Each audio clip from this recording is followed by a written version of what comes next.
दिल्ली के एक कॉलेज में घूमता है एक खतरनाक जिन्न। नमस्कार दोस्तों, ब्लडी सत्य के आज के इस हैरान कर देने वाले बहुत ही ज़्यादा खौफनाक से अनोखे एपिसोड में मैं आप सभी लोगों के सामने एक ऐसे अजीबो गरीब खतरनाक भूतिया कॉलेज की कहानी लेकर आ गया हूँ।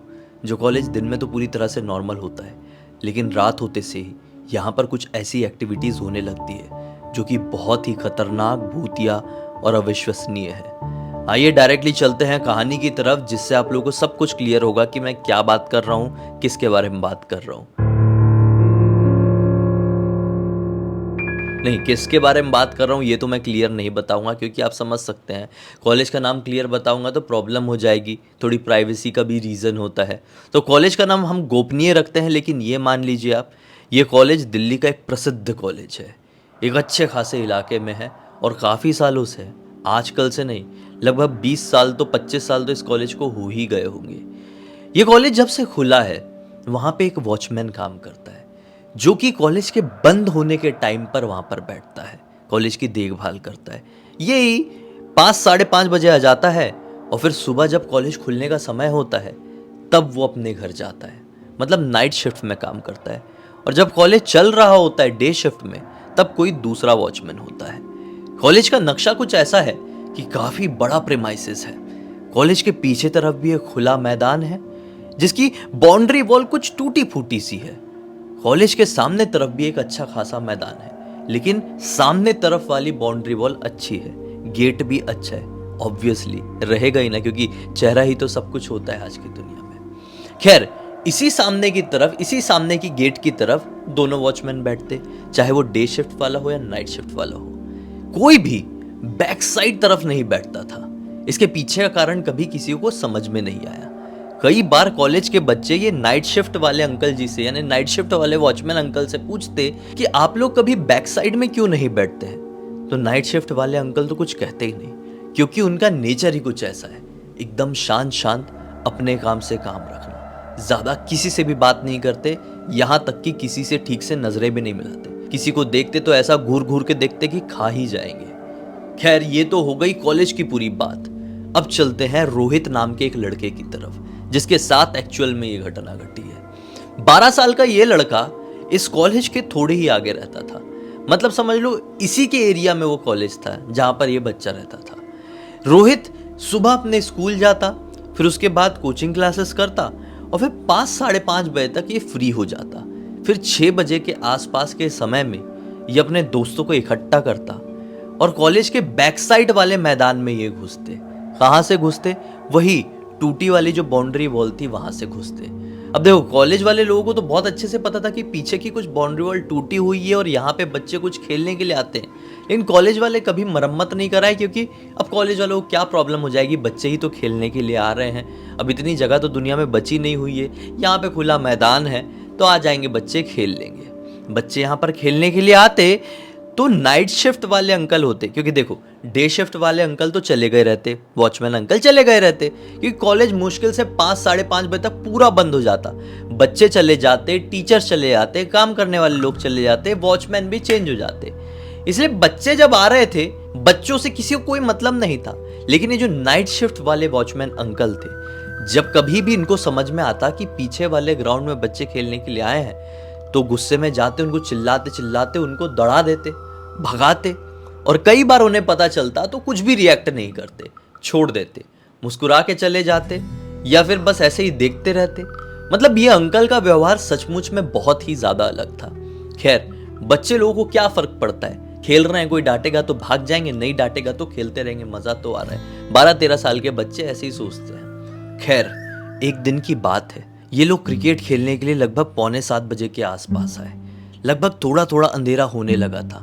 ये बच्चों की क्रिकेट खेलने की बहुत ज़्यादा आदत थी, इसलिए कभी क्रिकेट नहीं खेलते थे तो अच्छे से नींद भी नहीं आती थी।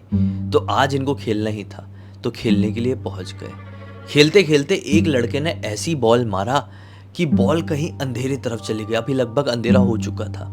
अब इन लोगों ने सोचे कि जाते हैं बॉल लेके आते हैं। तो 2 लड़के उस अंधेरे तरफ, मतलब ये कॉलेज के प्रेमाइसेस के अंदर की ही बात कर रहा हूँ, उस अंधेरे तरफ बॉल लेने के लिए गए। बॉल वहाँ पे ढूंढ ही रहे हैं। यहाँ पे बहुत सारे पेड़ पौधे से लगे हुए थे, एकदम सूखे हुए। अलग सा, मतलब कॉलेज के जो कुछ टूटे फूटे फर्नीचर थे ना, कॉलेज वालों ने यहीं पर फेंके हुए थे। थोड़ा बड़ा एरिया था ये दोनों बच्चे वहाँ पे बॉल ढूंढ ही रहे हैं कि अचानक से इन लोगों को कुछ खड़खड़ाने की आवाज़ आई। समझ में आया कि अरे वॉचमैन अंकल आ गए हैं। वॉचमैन अंकल इनकी तरफ दौड़े और ये सारे की सारे तेजी से भाग गए बाहर प्रीमाइसेस के बाहर निकल गए। अब क्या सीन होता है, बाहर जाते जाते ये लोग बात कर रहे हैं, यार ये वॉचमैन अंकल का तो बहुत ज़्यादा हो रहा है, इनको सबक सिखाना पड़ेगा। फिर एक बोलता है कि कैसे सबक सिखाया जाए, तो रोहित बोलता है कि एक तरीका है, एक काम करते हैं, आज ही रात में, अभी तो देख शाम हो रही है, 8 का समय हो रहा है, अपन आज रात में लगभग 12 बजे के आसपास कॉलेज के प्रीमाइसेस के अंदर चलते हैं। वो बॉल भी अपन अपनी लेके आ जाएंगे और साथ ही साथ वॉचमैन अंकल को ऐसा डराएंगे कि अगली बार से बैठना ही भूल जाएगा, अपनी नौकरी छोड़ देगा। ये बच्चों ने ऐसा सोच लिया और सब अपने अपने घर चले गए। अब अपने प्लान को अंजाम देने के लिए रोहित तो अपने घर से निकला और अपने दोस्तों के घर भी गया। अरे चल रहे हो कि नहीं, तो कोई सो गया, किसी की मम्मी ने बोल दिया अरे कहीं नहीं जाएगा, तो कोई पहले ही डर गया, सब ने इनकार कर दिए। फिर रोहित ने सोचा कि मैं अकेले ही जाता हूँ, वो बॉल लेकर भी आऊँगा, वो वॉचमैन को भी डराऊंगा, वो नौकरी से भाग जाएगा और मेरी बॉल मुझे मिल जाएगी, तो दोस्तों के बीच में मेरी वाहवाही कितनी हो जाएगी, अकेला ही जाता हूँ। वो निकला अपने घर की गली से और थोड़ी देर चलने के बाद इस कॉलेज के प्रीमाइसेस के पास पहुँच गया। वही पीछे वाली बाउंड्री वॉल से कूदा, अंदर घुसा और जहाँ पर वो बॉल गई हुई थी, जो कि ऐसा घना सा पेड़ वाला इलाका था जहाँ पे टूटे फूटे फर्नीचर पड़े हुए थे, वहाँ तक पहुँच गया और बॉल ढूंढने की कोशिश करने लगा। रोहित के हाथ में एक टॉर्च था, हैंडी टॉर्च, उससे ढूंढ रहे, कहीं बॉल दिख नहीं रही है। कितने में ही ढूंढते ढूंढते रोहित की जो टॉर्च है किसी के पैर में पड़ी। ये पैर कहीं से भी नॉर्मल नहीं थे, बहुत ज़्यादा डरावने दिखाई दे रहे थे, ऐसा लग रहा था किसी भालू के पैर हो। रोहित घबरा गया और टॉर्च उसके हाथ से नीचे गिर गई। धीरे धीरे पीछे हटने लगा, लेकिन पीछे का रास्ता कुछ समझ में नहीं आ रहा था क्योंकि अंधेरा बहुत था और बहुत सारे फर्नीचर्स रखे हुए थे पुराने वाले, बहुत सारे झाड़ी पौधे भी लगे हुए थे। सोचा कि वहीं देखते देखते टॉर्च उठाता हूँ। फिर झुका, टॉर्च उठाया और टॉर्च उठा के ऊपर तरफ देखा, जैसे ही उसके पैरों तले जमीन निकल गई, क्योंकि सामने खड़ा हुआ कोई भालू नहीं था, बल्कि इतनी खतरनाक शक्ल का कोई इंसान था कि होशो हवास में कोई नॉर्मल इंसान देख ले, बच्चे तो सहन कर जाते हैं बहुत सारी चीज़ें, नॉर्मल इंसान देख लेना तो वहीं पर झटका पड़ जाए और गिर जाए, इंसान पे रुट ही ना पाए। बच्चे सचमुच में ये सारी चीज़ों में स्ट्रांग होते हैं। तो वो देख लिया, अब बहुत ज़ोर से चिल्लाया, डर तो लगेगा ही ना। चिल्ला के उसने क्या सोचा कि कहीं तो ऐसी जगह भागूं कि कोई इंसान मुझे मिले और बचाए। रोहित भागना शुरू किया वो वॉचमैन अंकल की तरफ ही, मतलब बैक वाले ग्राउंड की तरफ से फ्रंट वाले ग्राउंड की तरफ। रोहित भागते भागते अपना आधा सफर तय किया ही है कि सामने से वॉचमैन अंकल भी इसकी तरफ आते हुए दिखाई दिए। वॉचमैन अंकल इसको नहीं घूर रहे थे, बल्कि ऐसा देखते हुए इसकी तरफ आ रहे थे कि इसके पीछे किसी को देख रहे हो। रोहित समझ गया कि जो कोई भी है वो मेरा पीछा कर रहा है। वो चिल्लाते हुए वॉचमैन अंकल के ऊपर सीधे जंप मार दिया रोहित ने। वॉचमैन अंकल ने भी उसे अपनी गोदी में उठाए हैं और गेट की तरफ भागना शुरू किए। बहुत तेज भागे और पीछे से भी लिटरली भागने की आवाज आ रही थी। रोहित की आंखें वॉचमैन अंकल ने अपने हाथों से बंद कर दिए थे। बहुत तेज दौड़ के वो गेट के बाहर निकले, रोहित को वहां पे खड़ा किए और जल्दी जल्दी गेट बंद किए और धक्का मारे और इशारा किए कि निकल जाए यहां से। रोहित वहां से बहुत तेजी से भाग गया और वॉचमैन अंकल भी दूसरी तरफ थोड़े आगे बढ़ गए। बस रोहित जैसे तैसे करके घर को पहुंचा। अगला दिन निकला तो रोहित ने स्कूल पहुंच के अपने दोस्तों को सारी बात बताया। जब वो अपने दोस्तों के साथ बैठ के ये बात डिस्कस कर रहा था तो साइड में ही एक टीचर खड़े थे रोहित के, जिनको ये ग्रुप वाले लड़के देख नहीं पाए थे। वो टीचर ने रोहित की सारी बातें सुन ली। वो गुस्से से रोहित की तरफ आए और सारे बच्चों को डांटते हुए कहे कि तुमने जो ये हरकत किए थे ना, उससे तुमको पता है क्या खामियाजा भुगतना पड़ सकता था।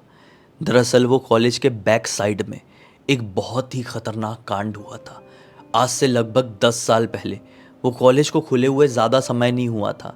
वहाँ पे एक लड़की को बहुत ही बुरी तरीके से ख़त्म कर दिया गया था और उसी पीछे वाले ग्राउंड में एक कुआं भी हुआ करता था, उसे ख़त्म करके उसी कुएं में डाल दिया गया था। इस कांड के ठीक बाद से हर शाम को उस कुएं से लड़की की चिल्लाने की आवाज़ें सुनाई देती थी। आसपास के लोग दहशत में आ गए थे, तुम तो जरा जरा से रहे होंगे इसलिए तुम लोगों को पता नहीं है। फिर आसपास के लोगों ने शिकायत की और वो कुएं को पूरी तरह से भर दिया गया। फिर वो आवाज़ें, वो चीखना चिल्लाना, रोने की आवाज़ सब कुछ बंद हो गई। लेकिन फिर भी कोई हिम्मत जुटा नहीं पाता कि रात के समय वहाँ पर कोई ऐसे अंदर घुसे। तुम लोग शाम को खेलते थे तब तक तो समझ में आ रहा है, रात में ये सब करने की क्या ज़रूरत थी। कुछ लोग कहते हैं कि अभी भी वहाँ पर उस लड़की की आत्मा है, तो कुछ लोग कहते हैं कि अब वहाँ पर एक जिन्न भटकने लगा है क्योंकि वो पूरी तरह से सुनसान रहता है। अरे तुम लोगों ने ये भी नहीं सोचे, इतना बड़ा कॉलेज है, वॉचमैन डे नाइट शिफ्ट में काम कर रहे हैं, तो सामने ही क्यों रहते हैं, पीछे की तरफ क्यों नहीं बैठते हैं। जबकि पीछे की तरफ का तो एरिया टूटा भी हुआ है, कोई भी आसानी से घुस सकता है, कॉलेज में कुछ भी कांड कर सकता है। लेकिन फिर भी कॉलेज के मैनेजमेंट वाले पीछे की तरफ वॉचमैन को क्यों नहीं बिठाते, ये तुमने क्यों नहीं सोचे। सामने से तो सब कुछ पैक रहता है। तब जाके इतनी डांट पड़ी रोहित को और उसके ग्रुप वालों को, समझ में आया कि अरे हमने कितनी बड़ी गलती कर दी है। रोहित ने भगवान का लाख बार शुक्रिया अदा पूरा किया कि अच्छा हो गया, मेरी किस्मत बहुत अच्छी थी। वॉचमैन अंकल जिनको हम सबक सिखाने के बारे में सोचे थे, मेरी जान बचा ली। इस पूरी घटना की जानकारी किसी और ने नहीं बल्कि रोहित ने ही मुझे इंस्टाग्राम पर लिखकर भेजा। आज इस घटना को घटे हुए लगभग 6-7 साल हो चुके हैं। अब रोहित काफ़ी समझदार हो चुका है, बड़ा हो चुका है, 18-19 साल का हो गया है और अभी ज़िंदगी में कोई ऐसे एडवेंचर, कोई ऐसे चैलेंजेस, कोई ऐसे टास्क करने के बारे में कभी नहीं सोचता है। आज जब भी ऐसा कुछ बात उसके सामने होती है ना, तो सिर्फ उसकी आंखों के सामने वो खतरनाक चेहरा आता है जिसे तुरंत इमेजिन करके वो झल्ला जाता है। खैर, उम्मीद करता हूँ कि आज की इस कहानी के ज़रिए आप लोगों को एक बहुत अच्छी सीख और अलग ही मनोरंजन मिला होगा। तब तक इस वीडियो को देख लिए हैं तो लाइक ज़रूर कर देना, चैनल को सब्सक्राइब करके बेल आइकन दबा के ऑल के ऑप्शन में क्लिक करना, क्योंकि इसी तरह के हैरान कर देने वाले खौफनाक वीडियोस डेली आप लोग के सामने लेके आता रहता हूँ। इंस्टाग्राम की लिंक इस वीडियो को डिस्क्रिप्शन बॉक्स में मिल जाए, क्लिक करके डायरेक्टली वहाँ पर पहुँच जाना। और इसी तरह की कोई भी कहानी, टॉपिक या जानकारी आप लोगों के पास भी है तो लिख भेजना, हो सकता है मेरा अगला वीडियो कल आपके हिसाब से ही बन रहा हो। तो चलिए कल फिर से मिलता हूँ, तब तक के लिए बहुत बहुत धन्यवाद। आपका दिन शुभ हो।